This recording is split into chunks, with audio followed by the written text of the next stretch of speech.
আলোচনা ও ঐক্যের মধ্য দিয়ে নির্বাচনের রোডম্যাপের বিষয়টি সমাধান হবে বলে মন্তব্য করেছেন বিএনপি মহাসচিব মির্জা ফখরুল ইসলাম আলমগীর।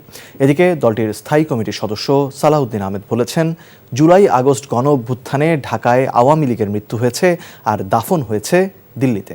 রিপোর্ট করছেন কায়কোবাদ মাহমুদ। সিঙ্গাপুরে চিকিৎসা শেষে দেশে ফেরেন বিএনপি মহাসচিব মির্জা ফখরুল ইসলাম আলমগীর। হযরত শাহজালাল আন্তর্জাতিক বিমানবন্দরে সাংবাদিকদের প্রশ্নের জবাবে তিনি বলেন, আলোচনা ও ঐক্যের মধ্য দিয়ে নতুন বাংলাদেশ গড়ে তোলা সম্ভব। অতীতের যত জঞ্জাল সবকিছু উড়িয়ে দিয়ে এই নতুন বৈশাখ আমাদের জন্য সম্পূর্ণ এক নতুন বাংলাদেশ সৃষ্টি করবে। আলোচনার মধ্য দিয়ে, ঐক্যের মধ্য দিয়ে আমরা একটা নতুন বাংলাদেশ তৈরি করতে চাই।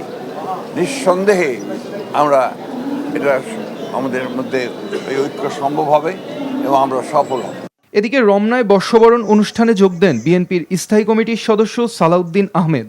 তিনি বলেন, বাঙালির হাজার বছরের সংস্কৃতি উদযাপন যেন কেউ ধর্মীয় চর্চা হিসেবে না নেয়। বাংলার বৈশাখী মেলা, বাংলার তালপাতার পাখা এবং বাঁশি, এটি আমাদের সংস্কৃতি। এটিকে যেন ধর্মচর্চার পর্যায়ে কেউ না নিয়ে যায়।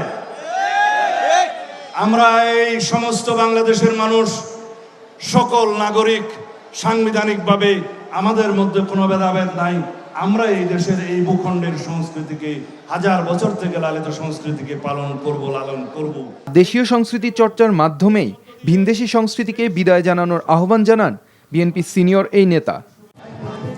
Kaykobad Mahmud, NTV news, Dhaka.